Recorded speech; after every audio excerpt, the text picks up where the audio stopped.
As everybody who watches my show, and I am so truly grateful for all of you that tune in on such a regular basis, I do like to share things with you in and around this wonderful country of ours, the United Kingdom. You know, places that I've either had an association with, worked out, or just simply were fascinated by.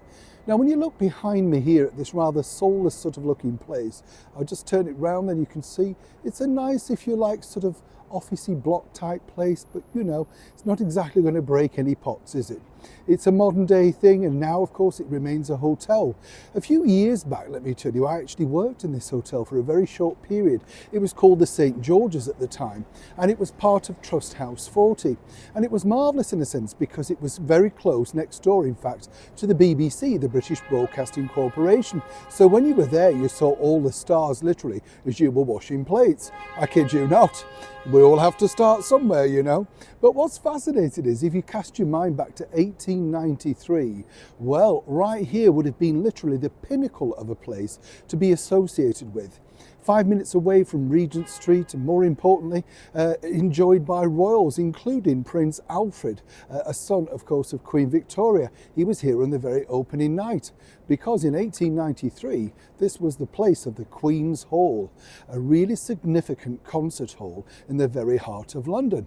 Now, why was it at the top of Regent Street? Well, as you can imagine, with such wonderful architecture, the rich and famous would come up in their handsome cabs and then literally be driven through such wonderful looking places, step out to be here. And when you look inside, you can see what a magnificent building it was.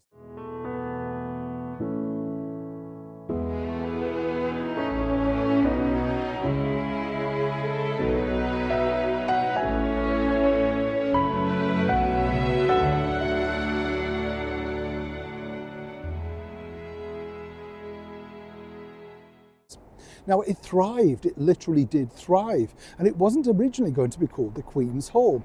As one can imagine, somebody felt pressurised to include the version, shall we say, of Victoria in it somewhere.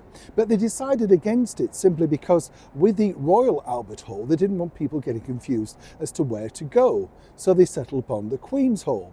Now, this was an instant success. Success really came upon the fact that it was cheap, and I don't mean that crudely. I mean, you know, tickets to go and see concerts in there were made incredibly accessible for the everyday man. And that was because even the drinks, literally, which were served not just in the interval, but throughout the performance. So as you can see, nothing is new. Everything's gone on before.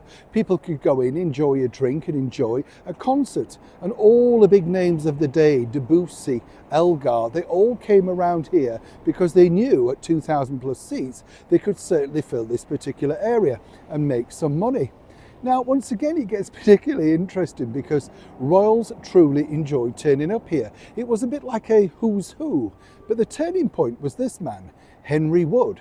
He decided to stage his now famous promenade concerts here in 1895, and they were a colossal success, starting out sometimes at 10 a.m. in the morning. Unheard of to hear music at that point in the Victorian era, let me tell you.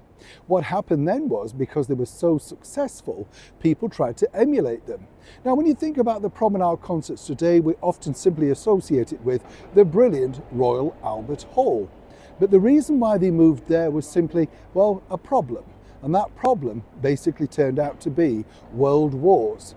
Now, as one can imagine, once the public get used to something in one place, and more importantly, when you consider the seating arrangements in the Royal Albert Hall, well then they had far more seats, and money always prevails. You know what I'm saying? The final death knell to this Victorian splendour was actually on the 10th of May 1941. That's when, sadly, a bomb from Germany wrecked the hall, so much so that, well, thousands of worth of equipment was lost, instruments, sheet music, you name it. It was literally devastation. Now, as one can imagine, everybody going through the traumatic time of the London Blitz and, of course, the Second World War, they had to decide what to do with it. But as I often say here on the show, it's always about money. Money wins out in the end. And there were plans, of course, to rebuild this particular concert hall. Apparently, you know, they looked into it, but the Crown Estate decided that no, it wouldn't be worth it. So it was all pulled down, and the only thing that truly remains now is this green plaque. in memory of Henry Wood and all of those brilliant musicians that have played here before. It's hard to imagine, isn't it, now, when you look back to such a wonderful era, everybody pulling up, stepping out in their finery, looking their absolute best to enter a place of absolute indulgence, to enjoy a day, an afternoon, a morning of wonderful classical music. As I often say here on the show, literally, we're often just walking through history, and everybody who checks into this now swanky new modernistic hotel will have no idea that the likes of Debussy, Elgar, you name it, all played here for so many years, entertaining fabulous crowds and making record-breaking box office successes. That is history, that is London. As ever, I hope you've enjoyed it. Neil Sean in the very heart of London.